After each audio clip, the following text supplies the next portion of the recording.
Okay, welcome to this morning session. Thank you for coming.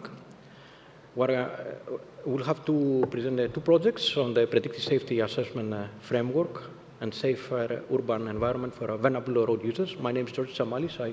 I'll be moderating this session together with Magnus from CHALMERS University.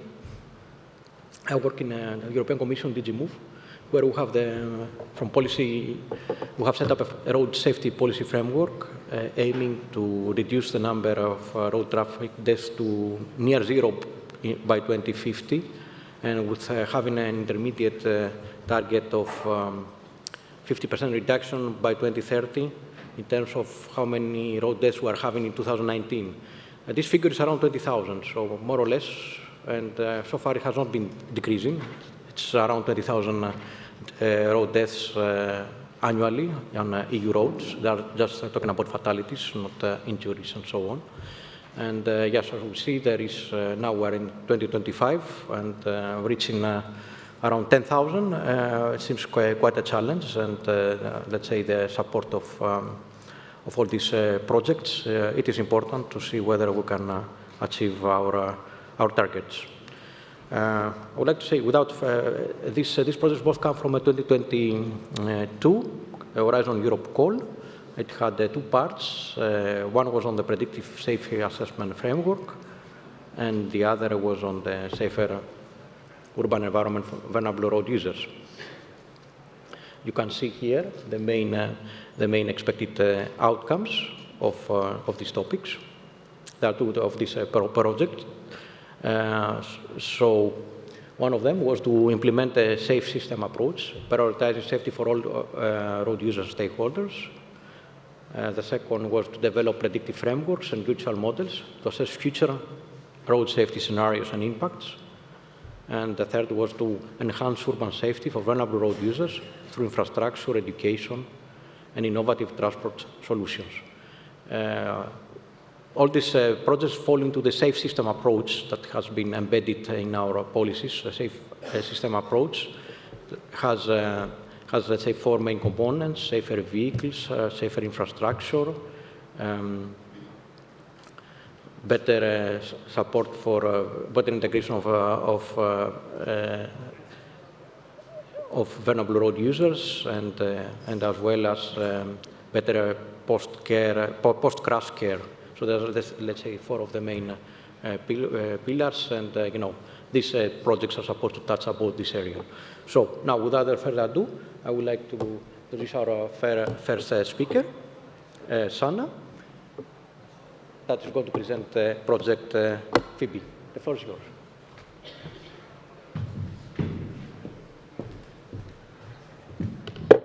Hello, everyone. I hope you can hear me well. This is always a challenge for short people. Thank you for joining this session. We are only two projects, but I guess we are very interesting ones, so I hope you had a very good time here with us.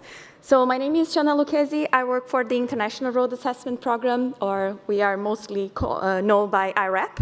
So IRAP is a charity organization based in UK. We are very focused on road safety, and we develop methodologies and tools to help local authorities from different levels, from the municipality until national level, of understand risk on the roads and act to really change this risk.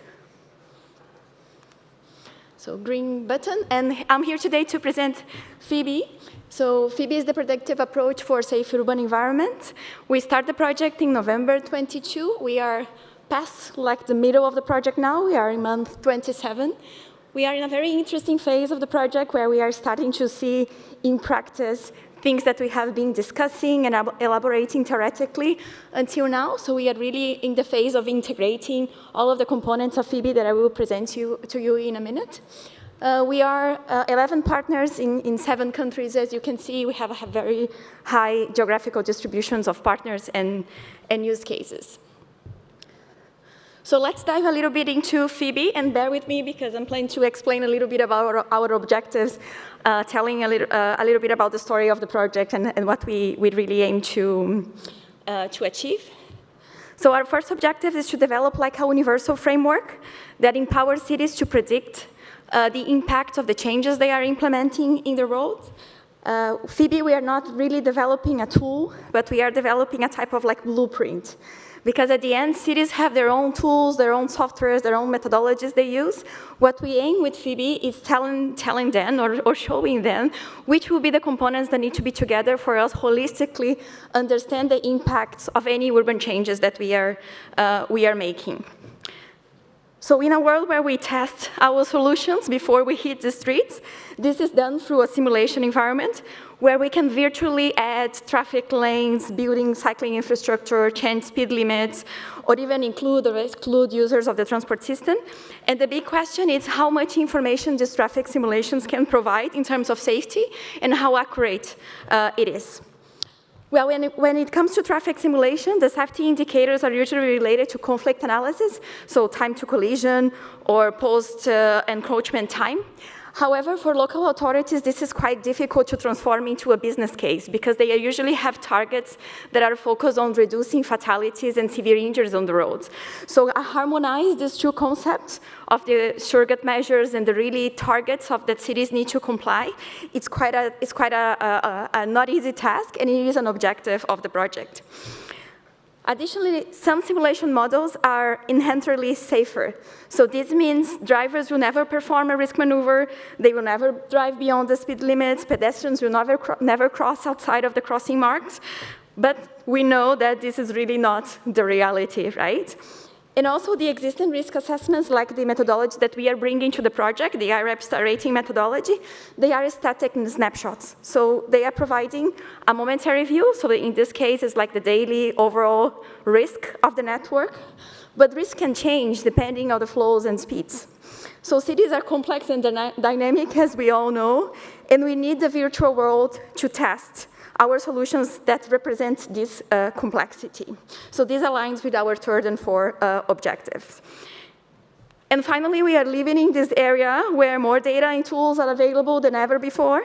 So this allows us to explore different ways of understanding phenomena and uncover nuances that we didn't know that it exists. So our fifth objective is to explore big data, especially telematics and video data, using machine learning techniques. And all of this come to life through 3 use cases that I will explore more in the next slides.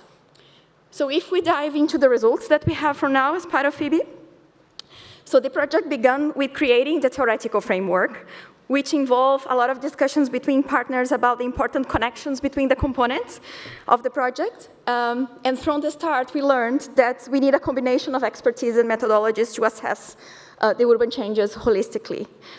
For example, if we are testing a speed limit reduction in a part of the city, we need to understand all of these impacts. So let's say we are reducing the speed limits from 40 to 30 kilometers per hour. We definitely need a demand component. So we need to know who are the users of the systems, what make they choose certain modes of travel, where they are coming from, where they are planning to go. And along with the demand that I'm missing in the slide here, we also need to consider the human behavior. If we reduce the speed limit, will people drive more beyond the speed limits, or will they comply more? Additionally, which is the infrastructure component? If we reduce the speed limit without making any changes of the infrastructure, what results can we expect? And if we make these changes of the infrastructure, if we apply some type of like safety management tools, safe speed management tools like speed bumps or raising a pedestrian crossing, how does this impact behavior and how will this further increase safety? And all of this is aligned with the micro-simulation environment. Although I say micro-simulation in here, the project actually spans from micro to macro. We look at how things happen on the micro level, but then extrapolate to the network-wide for the socioeconomic components and impacts. So the structure itself of the framework is divided into before and after scenarios. So first we run all of the integration in the before scenarios, we apply change, we calibrate for these changes, and we run the integration again to measure the impact. So how many people decide not to drive now that the speed limit is less than 40 kilometers per hour? So this is the demand component. How many people are speeding now that the speed limit is reduced? This is the human behavior component. And all of this connected to the socioeconomic part allow us to assess both social and economic impacts of these changes. So I'll go through this very quickly to not take much of your time, but I'm happy to discuss later on. So the framework itself, we begin actually with a baseline assessment of the infrastructure. This assessment provides like the preliminary information of the risk associated with the current infrastructure of the road. And this risk data from the baseline assessment is used to feed into other models. So for example, there is a risk component in the mode choice. So people perhaps will decide to travel for one mode or the other, considering how risky the roads are. So this is feeding into the mode shift demand. Then the mode shift demand and the behavior demands are generating probabilities that will be inputted inside of the microsimulation. And the microsimulation will then generate some dynamic inputs, such as speeds and flows, for peak or off-peak, or for different hours of the day. And as these dynamic inputs will go back to the risk assessment, and then we will be able to estimate the risk through different hours of the day from the same road. And then cities will have a much wider panorama of how risky the infrastructure are along the hours of the day. So in the after scenarios, we apply the changes in the microsimulation environment, and if necessary, we update the infrastructure one as well, because we could simulate changes that don't affect the infrastructure. For example, if you just change the speed limit, but we don't make any changes in the infrastructure. And then the whole process run again until we generate the after key performance indicators. So we have before key performance indicators, after key performance indicators, and all of this goes to the socioeconomic analysis, where we assign values to outcomes to perform a cost-benefit analysis. And if the benefits, of course, outweigh costs, cities can proceed with implementations. If not, all this process can start again to make sure we are applying changes that are also economic feasible. So all of this is documented in the project first key deliverables. So they are available in our website with much more explanations in terms of technically of how this was put together. And also we did some consultations with key stakeholders that provide a little bit more of information about their needs. So we are testing this now in these 3 use cases: Athens in Greece, Valencia in Spain, and West Midlands region in the UK.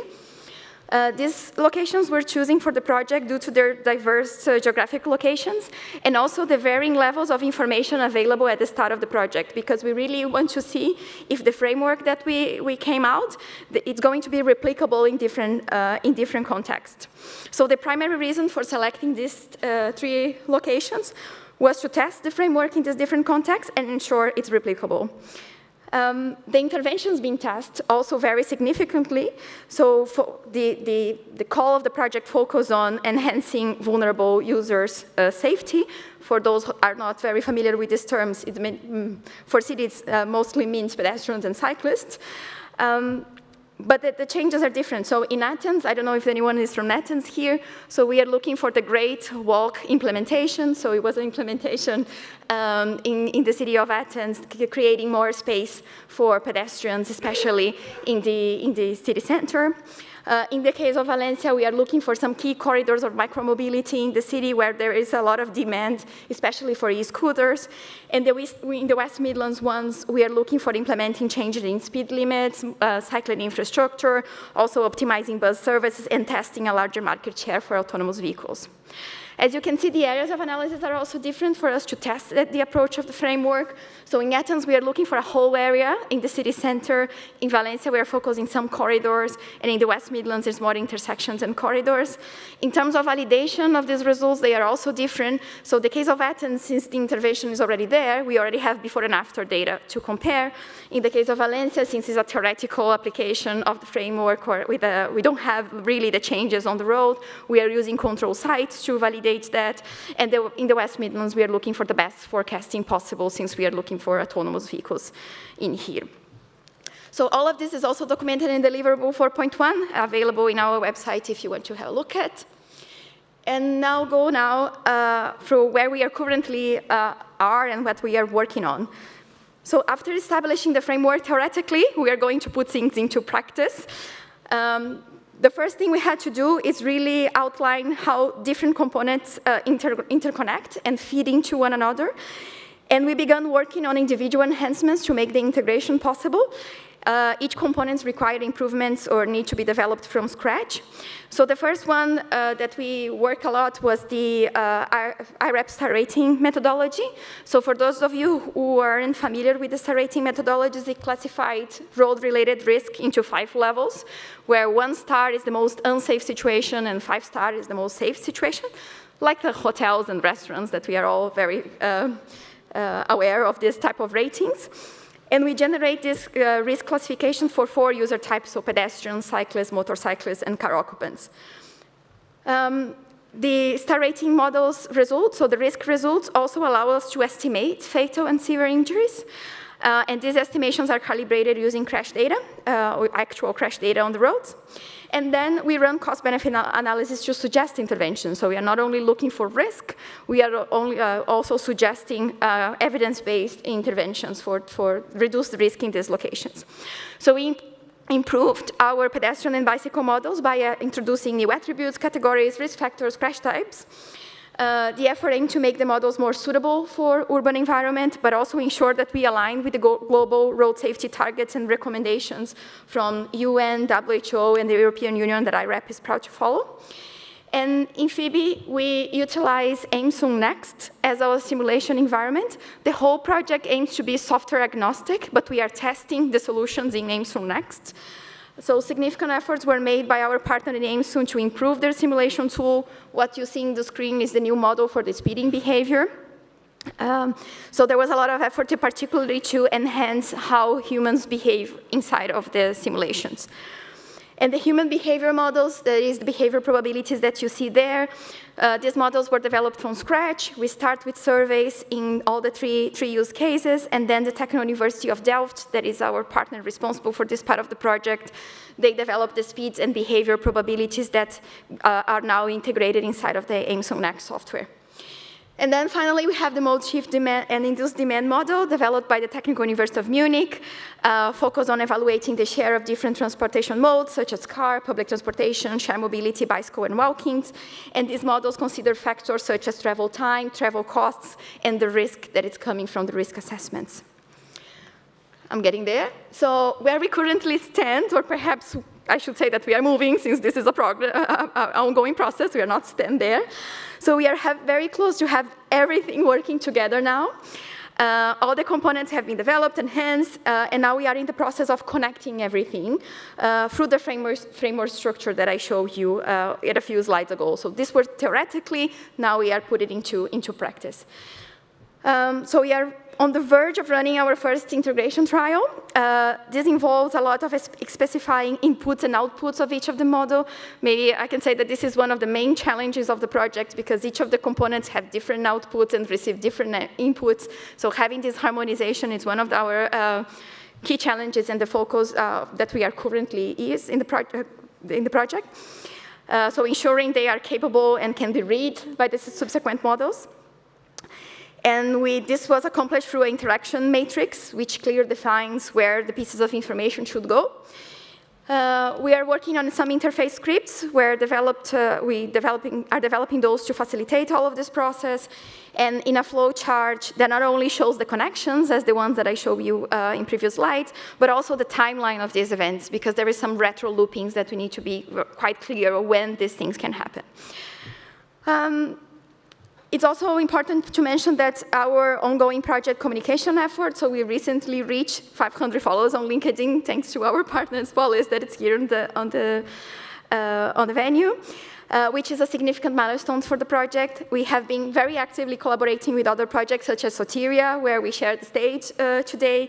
SOTERIA is our sister project together with U4Safety, and we are also together with the other EU project cluster, the Advancing Road Safety and Automated Mobility in Complex Urban Environment. It's a quite long name, but we have a lot of collaboration in terms of dissemination of the innovative work that's being done in all of this project.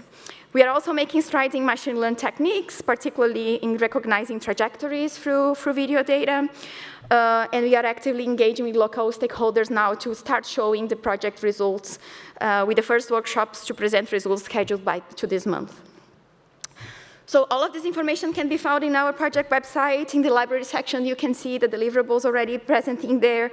The website also features a quite interesting blog, the R&D blog, the research and development blog from PHOEBE, which provides some updates on the latest research developments of the project. So this post often cover like ongoing work that is not yet documented in the deliverables. And by sharing these updates, we aim to engage with the community and the experts around there and getting feedback on our research efforts before we evolve even more in the project. So for example, there are posts about the machine learning work that the Technical University of Athens are developing on VRU's trajectory recognition using video data, and also studies that IREP is conducting for speed variability and how this impacts fatal and severe injuries. So we invite you to have a look on the website and follow us on our social medias, Twitter or X, or whatever it's going to be called now, and then LinkedIn as well. To conclude, perhaps just mention our impacts. So one of our most significant contributions today has been the enhancement of the tools. So this means that these tools will be even more effective for individual use, in addition to being integrated as part of the PHOEBE framework.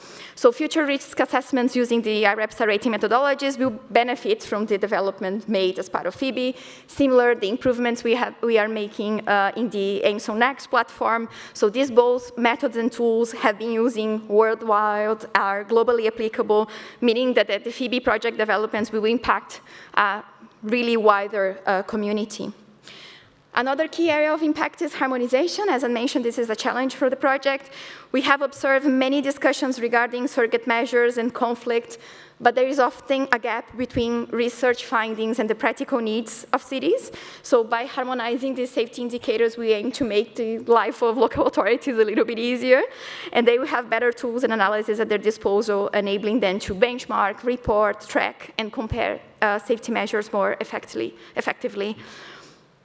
We also have been working on scenario visualizations. So this means that every time someone is running a simulation inside of AIMS Next, almost automatically, luckily automatically by the end of the project, they will get a feedback of the safety impacts. So this means they are not going to be looking only for congestions, capacity, as these traditional simulation models are looking at. So not only operational parameters, but how the changes that we are making on the roads that maybe is favoring one user than the other. So how is this impacting other users of these changes can be measured. So this visualization tool aims to give almost automatic feedback on these scenarios on the safety impact.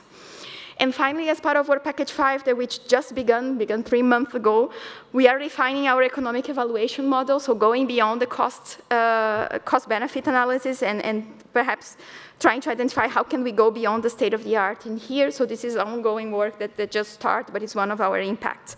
And really closing, because I guess I'm running out of time already. This is our destination impacts of the PHOEBE project. Being a road safety charity and an organization really focused on reducing fatalities and severe injuries on roads, we really take this primary goal that is reducing in 50% road crash fatalities by 2030 really serious. So we are focusing heavily on safety and making the cities safer in this project. To all road users, so this means pedestrians and cyclists primarily. And to achieve these targets, then, we are leveraging data and tools that cities can use to make more informed decisions. We aim to bridge the gap between the data science and the social science, and then using forecasting and simulations to improve the safety performances and predict how these changes will impact cities before they just build it and implement it in real life.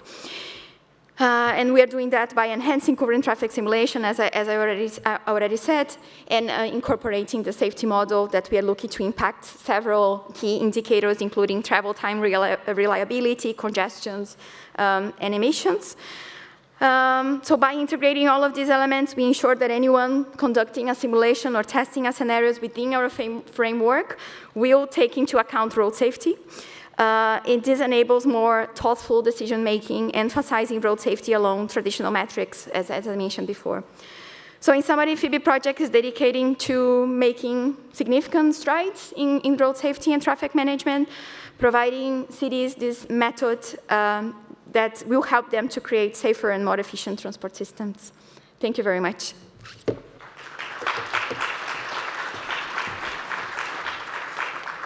Thank you, Sana. At the end of both projects, we're going to have a discussion with the issues that have emerged. But if you have any immediate reaction for clarification, and now on Sana's presentation, you might take the floor. Otherwise, we can wait until our discussion at the end. Yeah.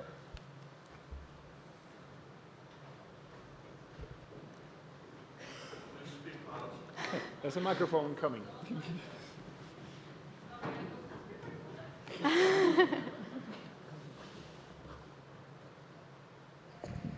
Well, you're the first one running for me today, so thank you.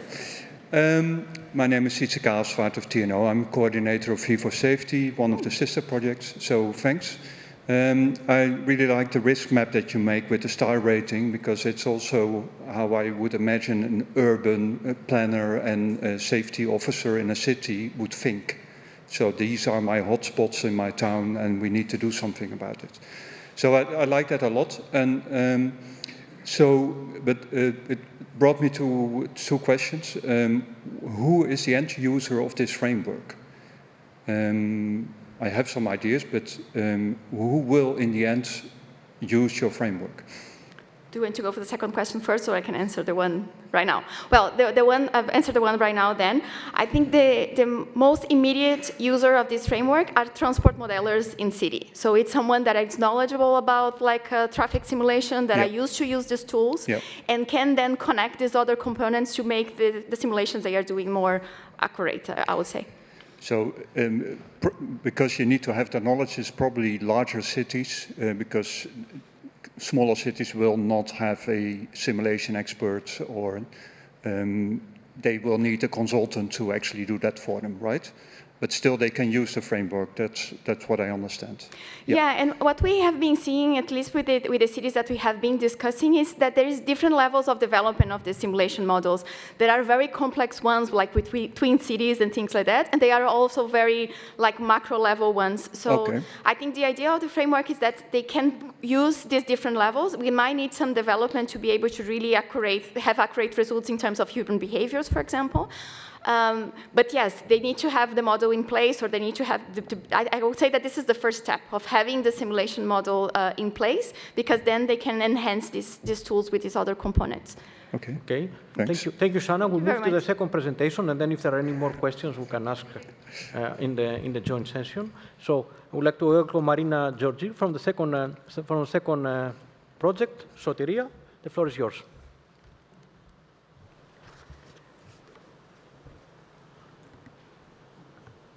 Good morning, all. First of all, I would like to thank the organizers of the conference and this session for the invitation that we have received to present the work that's carried out in the SOTERIA project. I'm Marina Georgiou. I'm a project manager with Netcomp and Introsoft, who is coordinating the SOTERIA project. I will be presenting on behalf of a consortium of 17 partners that I will slowly introduce you during the presentation.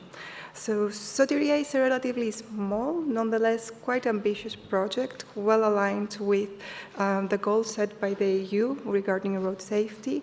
We are focused on VRUs, vulnerable road users, namely pedestrians, cyclists, motorcyclists, powered two-wheelers users.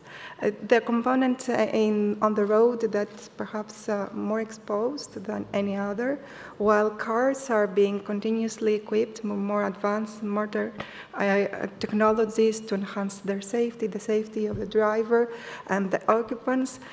Vulnerable road users remain vulnerable, quite exposed to a lot of risks. And this is the gap that we're trying to tackle within SOTERIA. We're trying to accelerate the attainment of the Vision Zero, namely to reduce the number of fatalities among VRU users, with a goal set for 2030 and 2015. How we aim to contribute to these goals. We are developing a framework of solutions and tools, a holistic framework that can enable data-driven road safety intelligence that is focused on vulnerable road users, that will enable to foster electric micromobility in urban setting environments and a more inclusive transport system for all ages and for all type of road users.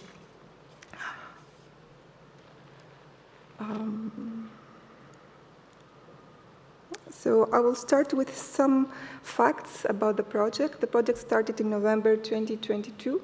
It has a duration of 3.5 years. Namely, we have just passed our halfway point. We have completed our first phase of the project, and we're now in our second phase of the project. It makes sense for us when we talk about first and second phase of the project, because largely we find ourselves working on quite uncharted waters. We have very little background where we can go back or rely to for the technologies and the tools that are currently being developed. And I will get further down my presentation into this. We are a consortium of 17 partners, as I mentioned, which includes large enterprises like Netcompany, DECRA, and Swarco. It has academic and research institutions like the University of Wolverhampton, which has the role of the technical coordination of the project, the University of the Usto, Fraunhofer IVI, but our consortium also includes quite ambitious CMEs and startups like Frontier Innovation, Vianova, and Cyclopolis. And also we have local authorities, specifically the Oxfordshire County Council and an international non-profit organization, CORTA, that's involved in our activities. We operate on a budget of approximately 4.3 million. This is regards the facts. Let me move on about more detail into the objectives of the project. So our aspiration is to achieve road safety equity in the ever-changing urban mobility landscape. How we are approaching this challenge, as it has been mentioned earlier by Mr. Tzamalis, we have adopted the safe system approach, namely the responsibility is not lay only on road users, it's shared by everyone involved in the usage, design, maintenance of road infrastructure. We encourage the active involvement of road users and stakeholders in the design of the solutions that are being developed. We would like to propose safe speed limits, not only for vehicles, but also for VR use, and in order to enhance road safety for all.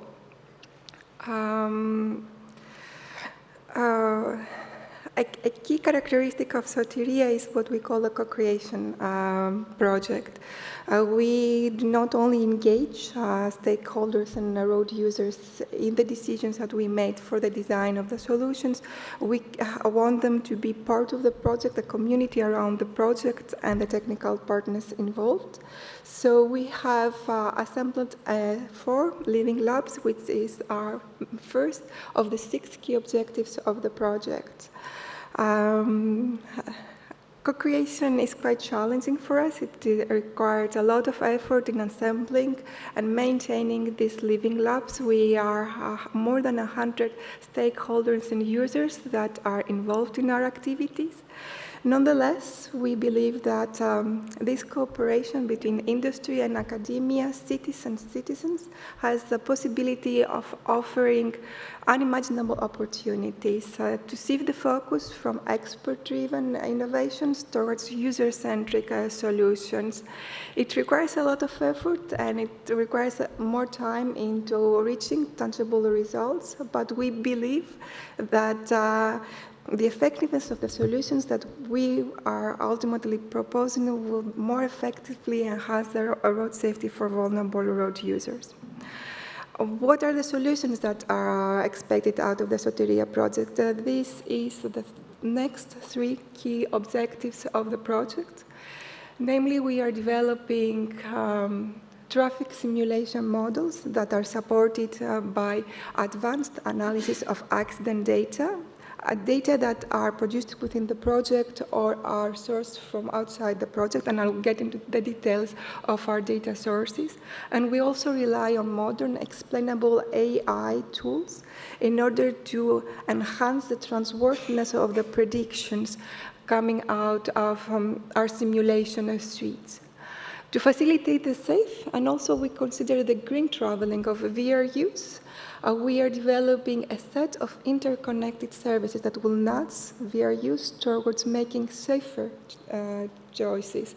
Choose safer rather than fastest routes during their daily transportation. And we're also developing a situational awareness system. It's a set of tools and services that I will present a little bit later on. We don't only involve the community in the design decisions for our solutions, we also involve them in the deployment, the testing of the solutions in the living labs. We want to collect both qualitative as well as quantitative data in order to be able to assess the effectiveness of the solutions to be proposed. Ultimately, we want to accelerate also the uptake of the solutions, and so there are dedicated training programs as well as policy recommendations that will be based on the lessons learned during the duration of the project that will come out of the project. Now, let me go into the results that we currently have at hand and we're working on. We have, in total, 16 solutions, technical solutions that are currently being developed. You'll see here just 7, and I will explain why.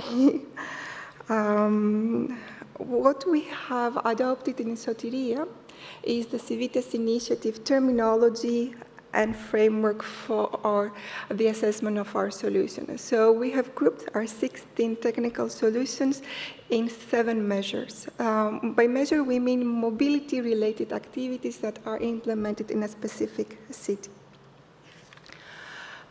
These solutions have been designed, as I mentioned, through interaction with stakeholders and potential end users. We have, at the first months of the project, organized 5 workshops in the 4 living labs of the SOTERIA project. 4 living labs are assembled in 4 countries. These are Greece, Germany, Spain, and the United Kingdom. It covers a network of 8 cities. So we had initially workshops where we engaged city authorities, city groups, representatives of the general public, and we wanted to allow them to express their experiences and concerns about road safety. All the insights that we gained have been documented, not only the deliverables of the project, but also a number of publications are being produced, or they have been published. There are others in press and others are under preparation, documenting the specific characteristics of the 4 living labs that we have set up. The solutions are deployed in these 4 living labs. Nonetheless, through collaboration with, we expect to have an interchange, and we are also considering the possibility of having our solutions, having a plan for how our solutions can be implemented beyond these 4 living labs of the SOTERIA project. One of the reasons why we have assembled in measures following the Civitas initiative is we wanted to have a unified framework for how the deployment of the solutions will be specified, how the deployment will be monitored and assessed. Having a unified framework will allow us to make common conclusions, although there are differences among the 4 living labs, but also being able to identify the influencing factors that make some solutions more effective in one living lab while not in another one, as well how they are more easily adopted in one but not another one. So let me guide you through the solutions, the measures that we are working on. The first one is focused on the Living Lab in Germany, where our partners from PHOEBE FBI have been for some time, from some years now, implemented an accident prevention school that is focused on Generation Z, namely students from the age of 10 up to the age of 60. And we have introduced a virtual reality module to the existing program. The next one is the safe and inclusive integration of micromobility to current mobility paradigms. This is a set of sensors. You can see them here on the pictures. We have a set of 3 sensors that are suitable to be mounted on micro vehicles, whether these are bicycles, scooters, motorbikes. And the data that are being collected are being utilized in order to monitor the driver's behavior as well as their surroundings. We are aimed to create safe speed limit advice module. This is based on machine learning techniques, and they use the data that is being collected by the sensor kits as well as data that we gather from other sources about the road infrastructure, the weather conditions, and so on. We are also considering the protective equipment that VR use, and for the effectiveness of the protective equipment being used, we rely on the data, again, being generated in real time by the sensor kits, as well as additional information. The fifth measure that we're looking at is into being able to monitor and predict road traffic.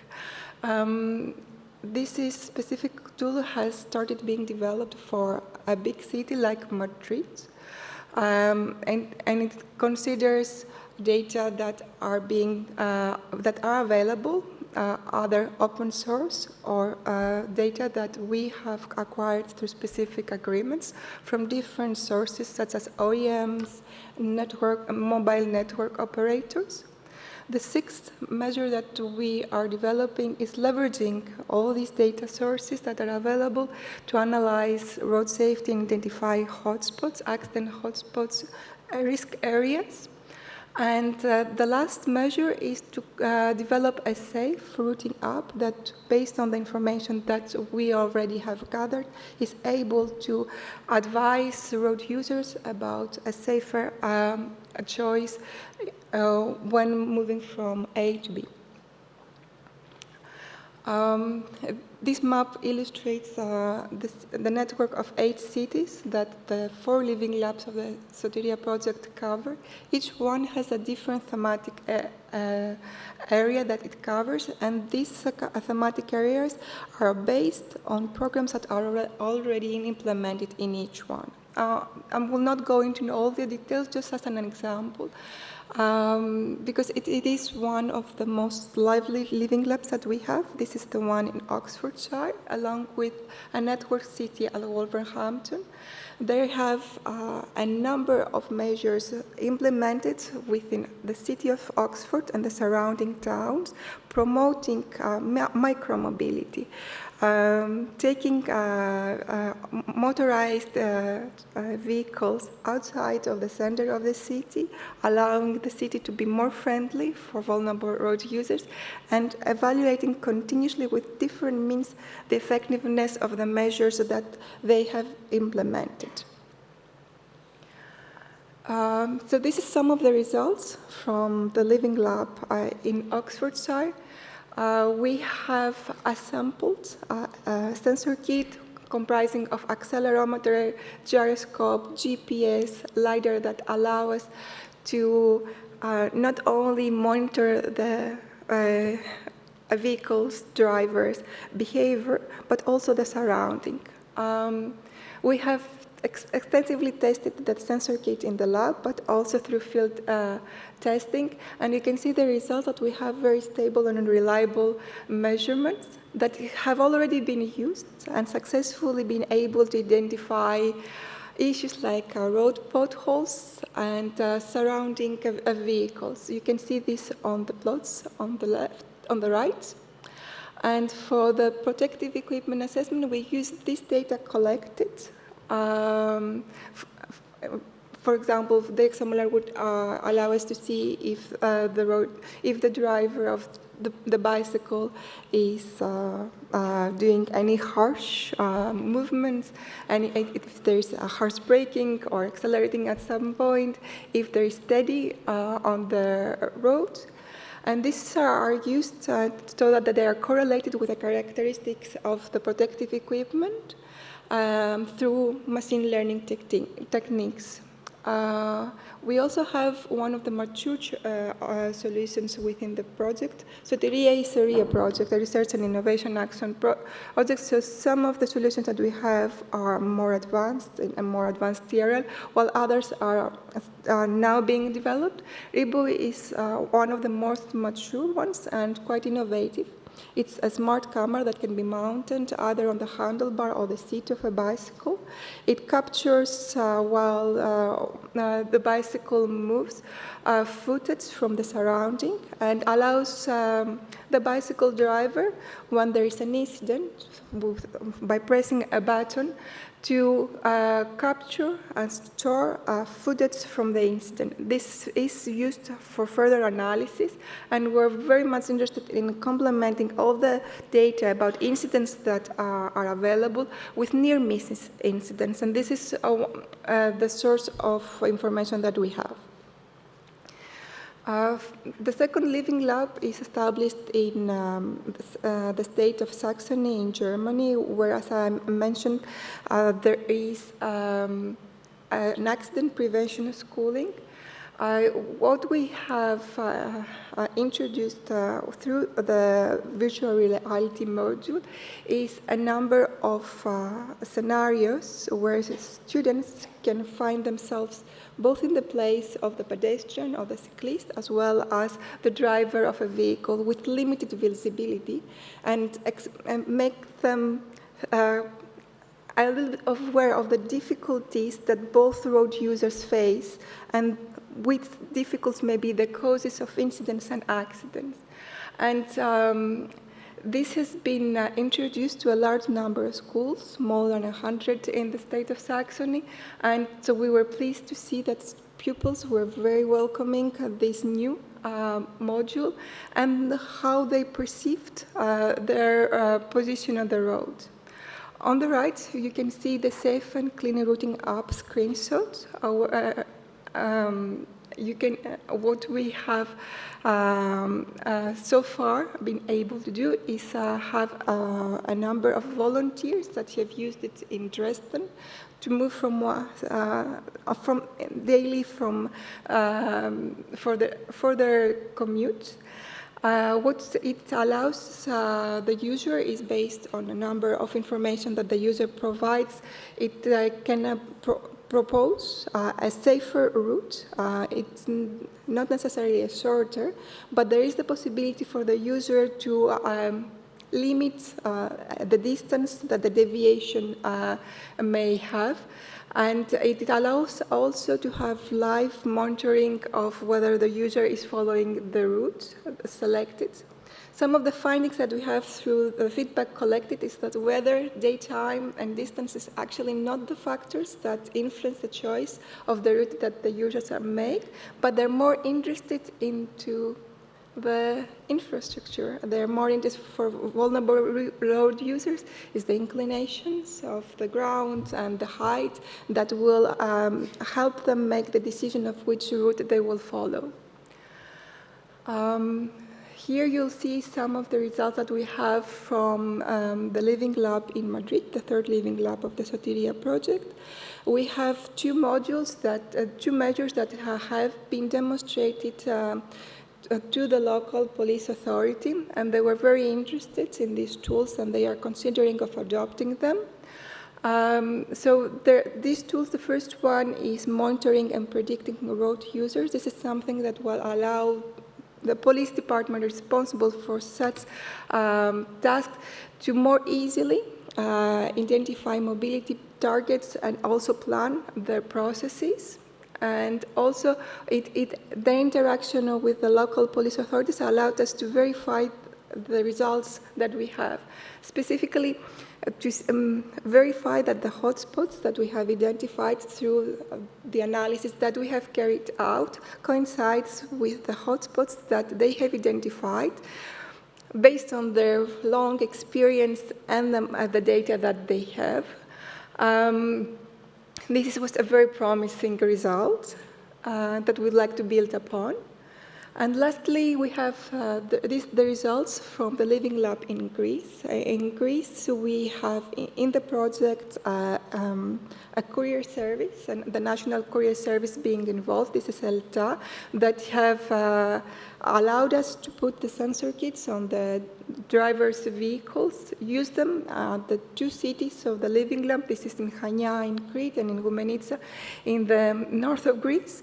And the kit allows not only to gather information about the safety of the vehicle driver, but also of the environmental conditions. So we can not only cover the safety, but also make suggestions about where it is safer in terms of pollution to move. It is a data-driven project, so we have different sources of data that are being gathered. As I mentioned, some of them are publicly open data sources. Some we had to make more effort into attaining. And they cover vulnerable road user behavior data, infrastructure data, accident reports, traffic data, connected vehicle data, and all of these are gathered in a data space that is being developed, the Safe Mobility Data Space, to ensure the safety of the data. We are following the standards of International Data Space Association. There are different sources, so for the harmonization, we use 5-ware smart data models.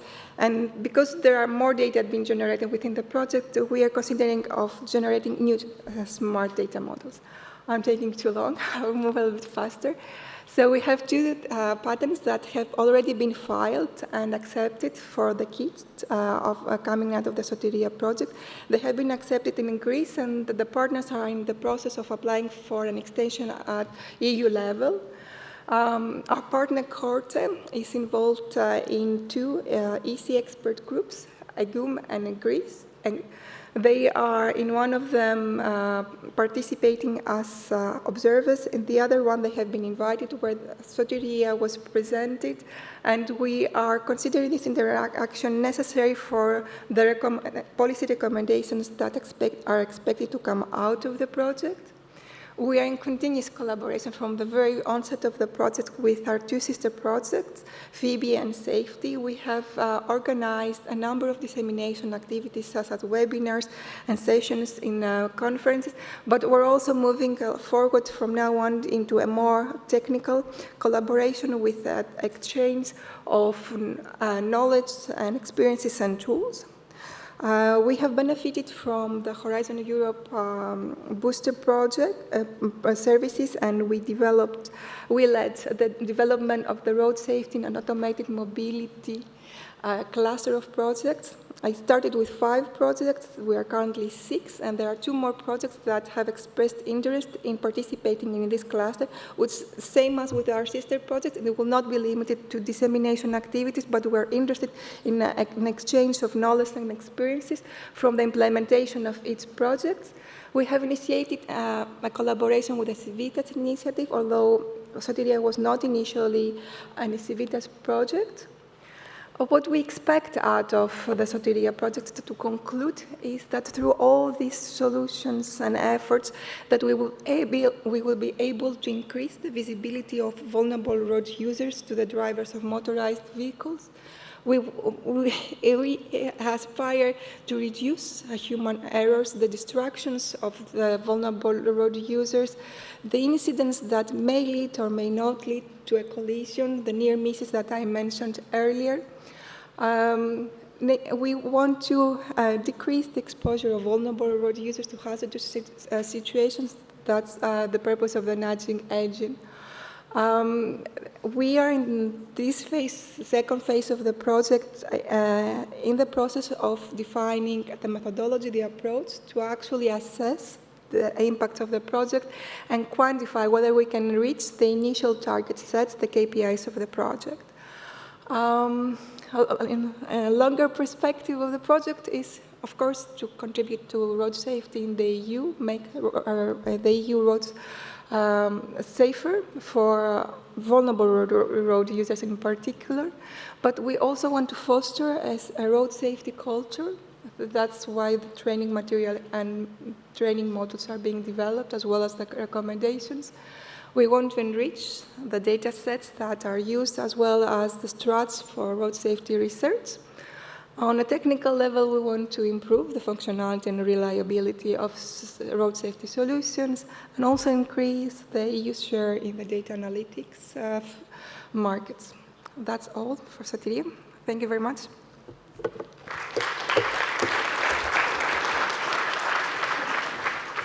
Thank you very much, Marina, for this very interesting and thorough presentation. I give the floor to Magnus, who will coordinate the Q&A questions. You can ask during this session questions to Marina as well. Thank you very much. And I'm very encouraged to see the topics that we've discussed during this session. And just a note as well, many of you, or at least some of you, are also aware that there is a large UN ministerial conference next week on road safety in Marrakesh. And of course, vulnerable or unprotected road users is a big thing when you look at this on a global scale. So I'm very happy to see what is coming out of your two projects. So before I open the floor, I do have a lot of questions myself, but I will open the floor very, very soon. But first, one question to both of you, because you know each other's project quite well, and you pointed that out also in your presentations, that they are sort of running in parallel and you keep in touch. But based on what you've heard today, anything that surprised you? Shana, first.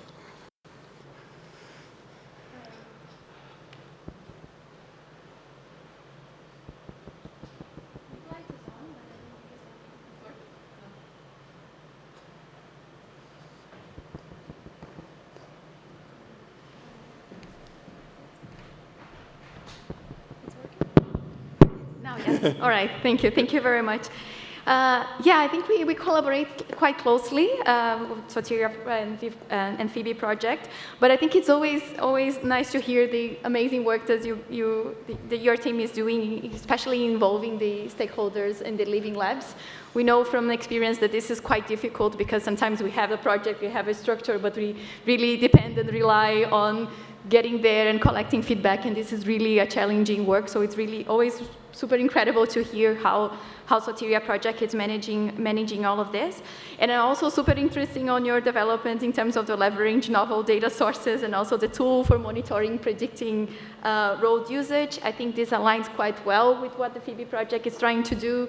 We know that you were developing these tools, but seeing now that the results that you already have, I think we can even get closer collaboration in these two aspects. Thank you very much. Marina. Mm-hmm.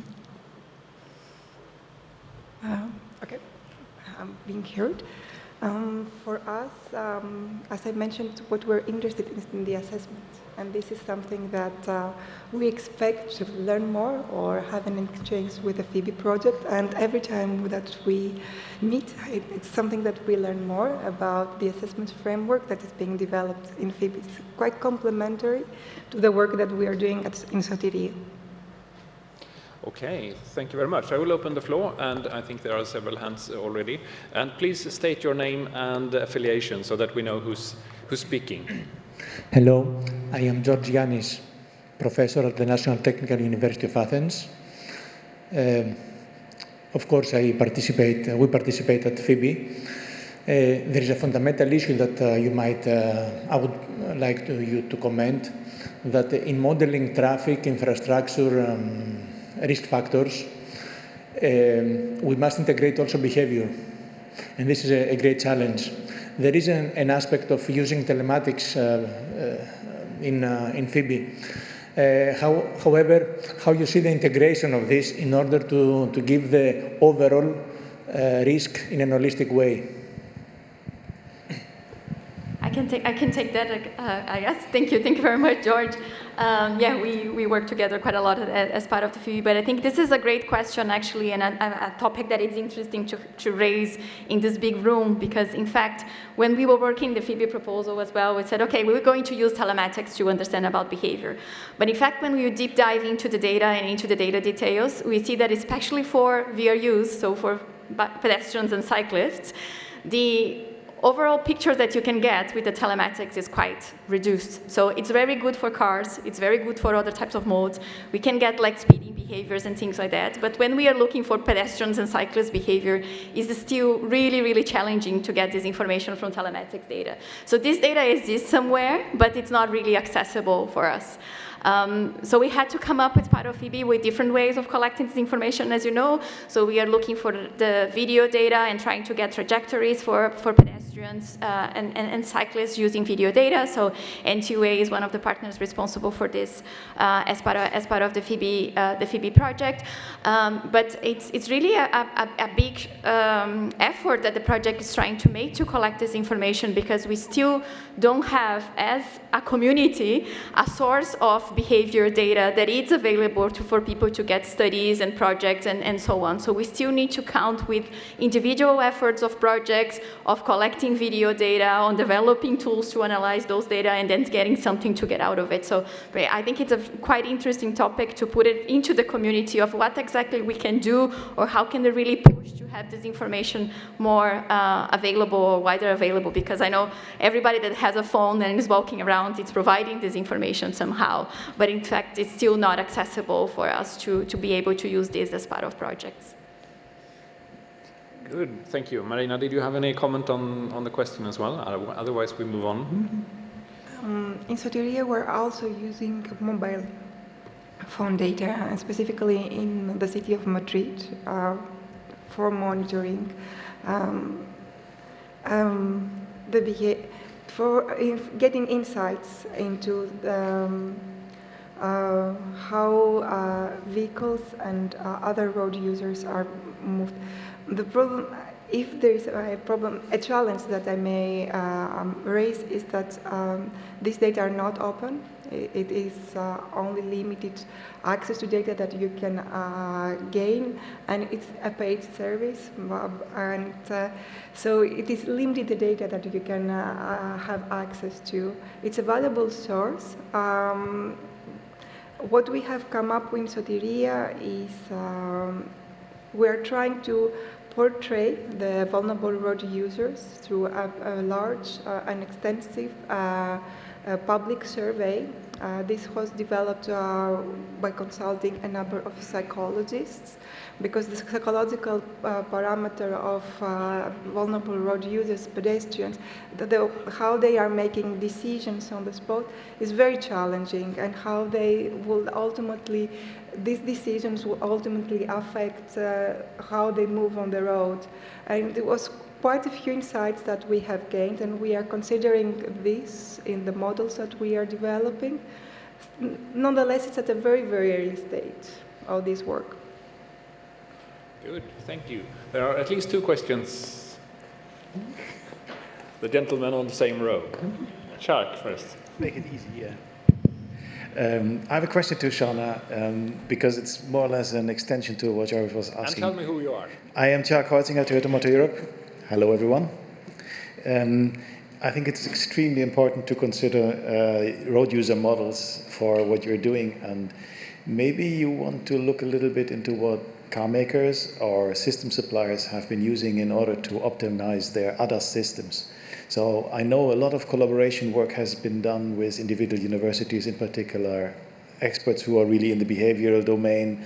I know CHALMERS has been doing a lot. Actually, we have been doing with CHALMERS, and Delft University has been doing that. I know also Fraunhofer IWI has been, and I think that they are part of the second project, right? Maybe you can cross-fertilize each other there. I think it is extremely important, because otherwise what you are based on with your prediction is vague. No, definitely, and I think we're quite open for collaborations for sure. Let's catch up on this after the session. We're super open to that. So the partner of PHOEBE that is responsible for the behavior component, because we really understand that actually all of when we put together the PHOEBE project, we had this understanding that in fact we need to take attention to the behavior, because only looking for the infrastructure parameters and the simulations as a whole, it's really lacking how can we really assess behavior and how people change behavior in reflect to, for example, infrastructure changes. And that sometimes we have some side effects because of this. So one key example that we discuss is sometimes when you upgrade a road and make a road safer or a better pavement and safer for vehicles, what it means is that they will start to speed up, because then if you only look for the infrastructure parameters, okay, the road is safer now because it's better in terms of like the infrastructure. But at the end, you had the side effects that people feel more comfortable on riding on those, feel more safe, and then they will increase speed. So in fact, the benefits that you are measuring for, if you are not considering the behavior impact, it's not real, it's not accurate enough, because you might have some side effects on this. So we're really taking these considerations of getting more accurate simulations with the behavioral component introduced to that. And I'm more than happy to connect the Technical University of Delft, that is the responsible for the behavioral component, as part of PHOEBE, with you and the other organizations as well, because I think this is something that we can explore or in advance and definitely collaborate, because there is these parallels initiatives of going on and discussing this type of aspects, and we need to put everything together to create like the knowledge needed for these projects. Thank you. Thank you for that. Yes, and you also have the connection to the V4 Safety project, where at least some of these things are being dealt with. Yes, next, please. Yeah, Peter Obern from Technical University of Aachen. A very specific question to you, Mariana, regarding the SOTERIA project.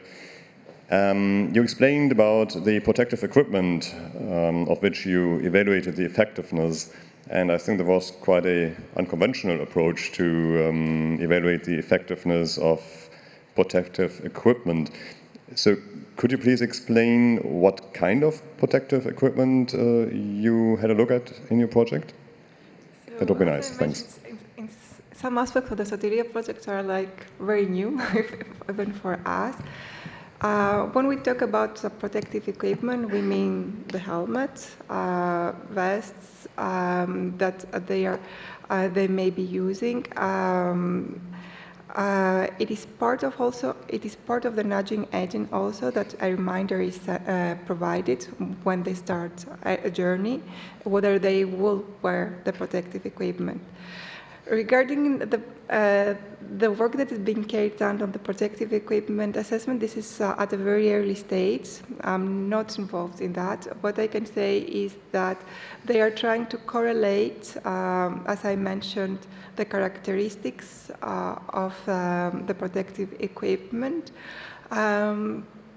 with the data that we currently have at hand. And this is the initial stage, and this is where machine learning is used for the correlation. I'm not sure how this work will progress, but if you follow a little bit the SOTERIA project, you will, in the next months, there will be more results that we can share. Good. Any more questions from the... Yes, please. Bastiaan Kloster from Tino. You mentioned that you get data from, you try to get data from the VRUs, also from infrastructure. Have you also considered to get it from cars, for instance, let's say taxis in cities that may require a lot of data around those typical moments where VRUs have to make a decision? Or so, is that an element in your approach or something you have considered? So I can take from the PHOEBE perspective. So the telematics data that we are using, it's coming from vehicles, from insurance companies. Yeah, so we are able to use this data to identify some, for example, time to collision, post-encroachment times, and things like that. But sometimes it's very hard to looking at this data to understand why the vehicles are braking, for example, right? So why they are swerving or why they are performing these maneuvers, because we only have like one piece of the pie, right, in all of this perspective. So I think there's a lot of challenges on still using telematics to get the whole picture. But yes, we are using the CARS technology to get this data for PHOEBE. Okay, thank you. I think I see your hand. Yes.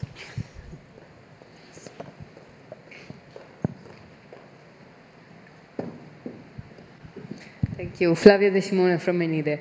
I have just one question about the fact that we are talking about infrastructure, we are talking about cars. Are we already thinking about the future introduction of autonomous vehicles and how they can interact with vulnerable road users, and how to think already about how to guarantee their safety for the future as well?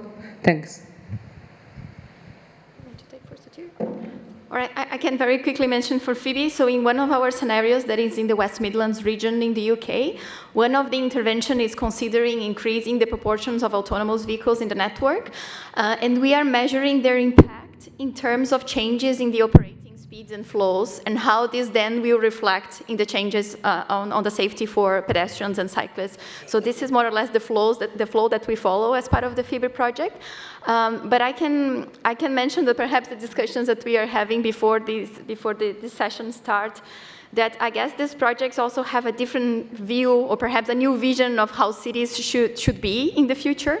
So we are putting a lot of efforts on making pedestrians and cyclists more visible as results of this project, and make sure that when cities are doing the assessments, are considering exactly what are the impacts for these users, right? So especially as part of the PHOEBE project, that interventions that we are testing is more on the way of creating more space for pedestrians, or building like cycling infrastructure, understand how these users interact by themselves. I mean, sometimes not only taking the vehicle perspective, but also taking putting these other users in the center of the design, and see how they interact with the interventions that we are proposing.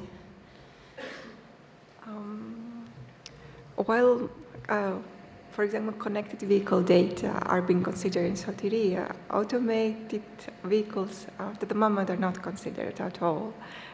I don't think it's possible in our line of research of including such information.